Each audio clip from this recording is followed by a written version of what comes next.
लखनऊ से राजधानी लखनऊ मलिहाबाद थाना ग्राम पंचायत बिराहीपुर में दबंगों के हौसले बुलंद। पीड़ित मथुरा प्रसाद की पुश्तैनी जमीन पर 5 पेड़ आम के और जामुन का लगा हुआ है, जिस पर दबंग कब्जा करने का कर रहे हैं प्रयास। दबंग राजपाल रामपाल पुत्रगढ़ डल्ला बाबू धर्मेंद्र रविंदर रामचंद्र पुत्र बाबू पप्पू कल्लू ज्ञानेंद्र बेजू ये सब मिलकर पीड़ित की जमीन पर एक राय होकर जबरन कब्जा करना चाहते हैं।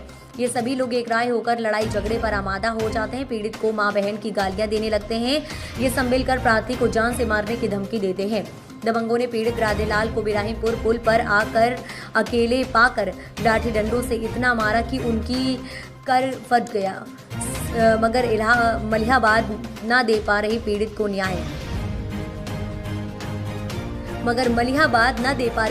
को न्याय।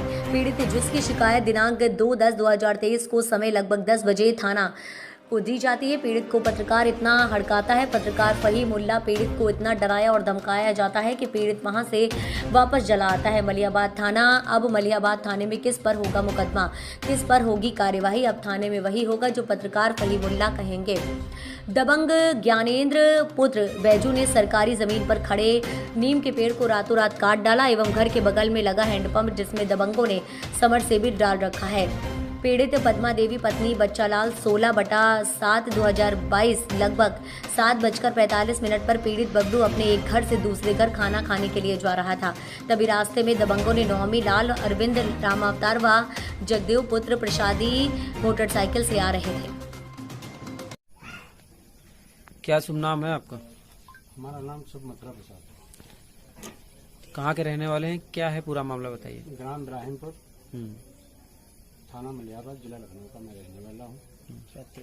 और जो कि आज तारीख कई तारीख थी, पहली तारीख को जो है पहले गंगाराम हमारे द्वारे चाय पी रहा था। वो नाती था जो कि उसकी कोई गलती नहीं थी, ना ही कोई उसका काम था। उसको गंदी गंदी गालियां दे रहे थे और उसके 2 थप्पड़ मारे। 2 थप्पड़ मारने के बाद में औरतों को आगे कर दिया। उसके बाद में हमको खबर मिली, मैं हरौनी स्टेशन जा रहा था काम करने के लिए। वहाँ हमको जब फोन गया तो हमने कहा कि ठीक है, जाके थाने में तहरीर दो। डीपी सिंह दरोगा का मेरे पास नंबर था। हमने कहा उनसे कि साहब ये बगैर माँ का लड़का, बगैर बाप का लड़का है, इसके कोई नहीं है। उसके 2 थप्पड़ फालतू में मारे इन्होंने, जरा देख लीजिए। तो दरोगा जी ने कहा कि ठीक, मैं इसीलिए हूँ थाने में, हमारा जो है देखने का कर्तव्य है और एप्लीकेशन दे दीजिए और वहाँ जो है हम देख लेंगे इनको। उसके बाद में इन्होंने जब थाने में तहरीर वो देने गया तो वहीं पे फहीम ने उससे जो है धमकी दे करके थाने में सुलह करवा दिया। उसके बाद में शाम को हमारे भतीजे के खेत धान में जो है इन्होंने भैंसियां चलवाई लड़कों से। भैंसियां जब चलाई, भतीजे ने जब कहा घर रहना लेके गया, घर पे चढ़ के मारा इन्होंने। फहीम कौन है? फहीम जो है कह रहे हैं कि मैं मीडिया हूँ, मैं जो भी कहूँगा थाने में वही होगा। वो कहाँ रहते हैं? वो मलिहाबाद के रहने वाले हैं। फहीम उर्फ गोलू, पिताजी के उनके नाम अरशदुल्ला खां है। ये कहाँ की बात है? ये हमको थाने में धमकी दी। क्या बोले?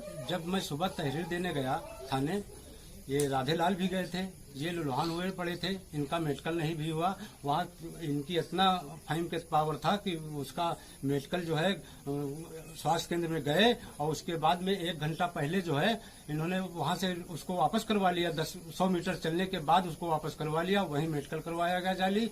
और उसकी गंभीर चोटें थी, जो चोटें खुली थी उसका मेडिकल हुआ। किसको वापस करवाया? राधेलाल को वापस करवा लिया। पैदल जा रहे थे? पैदल नहीं, एम्बुलेंस पे रेफर डॉक्टरों ने कर दिया था। डॉक्टर ने रेफर किया था? कहाँ के लिए? बलरामपुर के लिए, मेडिकल के लिए। गाड़ी निकल गई थी? गाड़ी निकल गई थी। उसके बाद में इन्होंने इतनी बड़ी ताकत इनके थी, वापस करवा लिया। किसने? फहीमुल्ला ने वापस करवा के उसका सीएचसी में ही जो भी मेडिकल हुआ उल्टा सीधा हुआ। और डीपी सिंह दरोगा जो है 151 की धारा और राधेलाल से बोले कि जो मैं दोनों पार्टियों के पक्ष में मुकदमा लिखूंगा। भाई दोनों पक्षों में क्यों मुकदमा लिखोगे? जो चोट आई है उसी को तो लिखोगे। हमने भी कहा कि साहब ऐसा क्यों कर रहे हैं?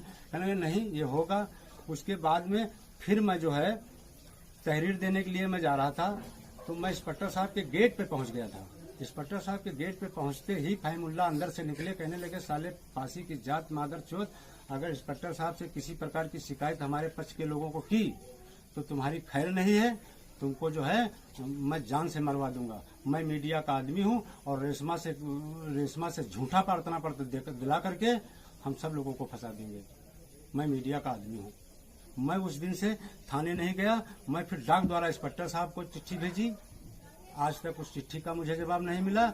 मैंने माननीय उप जिलाधिकारी तहसील मलिहाबाद के लिए चिट्ठी एक डाली काकोरी से डर के मारे, वो भी चिट्ठी का मुझे जवाब नहीं। माननीय राज्य मंत्री कौशल किशोर जी को मैंने चिट्ठी भेजी। परसों कौशल जी से मैंने पूछा, मैंने कहा दादा ये चिट्ठी आपके पास भेजी है तो क्या आपको प्राप्त हुई है? कहने लगे किसके पास भेजी चिट्ठी, किसके हाथ भेजी? मैंने कहा कि किसी के हाथ नहीं भेजी, मैंने चिट्ठी भेजी है डाक द्वारा। तो उन्होंने कहा कि आप 29 तारीख को रविवार को आइए, मैं देखता हूँ। और दूसरा फैसला, यहाँ पे एक नीम का पेड़ खड़ा था, नीम का पेड़ सरकारी जगह में रातों रात काटा। हमने कहा चलो छोड़ो, घर बना रहे हैं, पर बनाने तो हमसे क्या लेना। इंडिया मार्का गवर्नमेंट का लगाया हुआ हैंडपंप इन्होंने अंदर कर दिया। मेरा एक चचेड़ा भाई रामगोपाल ने जब कहा एक बार तो उसके पे तहरीर दी कि मुझे बाग में खींचे लिए जा रहे थे और हमारे गांव वालों, हमारे घर वालों ने आकर के मुझे बचाया।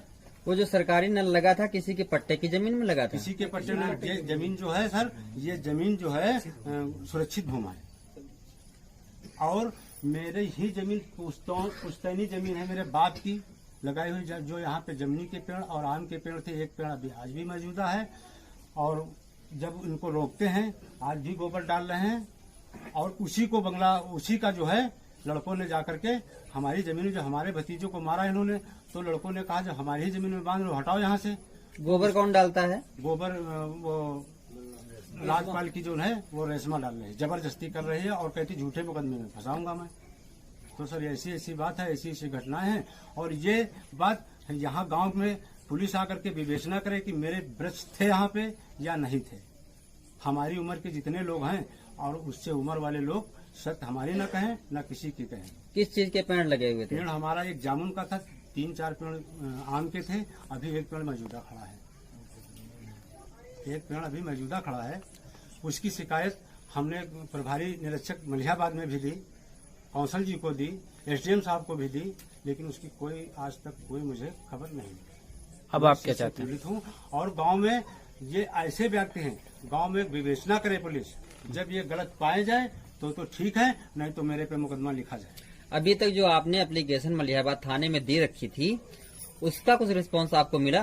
कुछ नहीं सर मिला। 151 की जो है 151 में पूरा परिवार हम गए, जो पढ़े लिखे लड़के थे उनको फंसाने का काम है कि किसी गवर्नमेंट के कार्य के ना रह जाएंगे। हमारा लड़का बुद्धेश्वर जन सेवा केंद्र की दुकान खोले हुए है, मेरे पास रिकॉर्डिंग है। मैं जितने टाइम झगड़ा हो रहा था मैंने लड़के को वापस करवाया। भुलसी गया लड़का, भुलसी चक्की पे हमारे, मैं शुगर का मरीज था, भुलसी में मैं मिक्सचर आटा पिसा रहा था। उसके बाद में मैं जब घर आया हूँ यहाँ तो यहाँ झगड़ा शांत हो गया था। उसके बाद में मैं रातों रात थाने में पड़ा रहा। इसका बंगला हम किस वक्त गिराया? ये बताइए कि जिस दिन आप पे वारदात हुई है, ये घटना हुई है, उस दिन पुलिस यहाँ पे पहुंची थी? पुलिस सर थी। पुलिस राधेलाल को जब मारा, राधेलाल जब घायल हुए तो राधेलाल ने पुलिस से कहा कि मैं सर गाड़ी में